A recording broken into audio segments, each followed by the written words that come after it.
হাইকোর্টের আদেশ বাস্তবায়নে মিঠাপুকুরে ইটভাটা গুঁড়িয়ে দিলেন।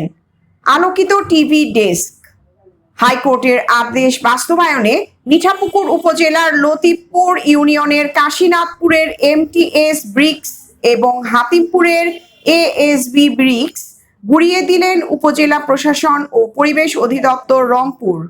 অভিযান পরিচালনা করেন উপজেলা নির্বাহী অফিসার ও সহকারী কমিশনার ভূমি, মিঠাপুকুর পরিবেশ অধিদপ্তর, রংপুরের পরিদর্শক ও মিঠাপুকুর থানার একটি টিম।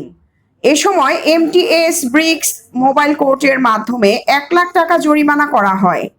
সারা দেশে সব অবৈধ ইটভাটা 4 সপ্তাহের মধ্যে গুঁড়িয়ে দিতে নির্দেশ দিয়েছেন হাইকোর্ট। গত সোমবার 24 ফেব্রুয়ারি বিচারপতি ফারাহ মাহবুব ও বিচারপতি দেবাশিস রায় চৌধুরীর হাইকোর্ট বেঞ্চে এ আদেশ দেন।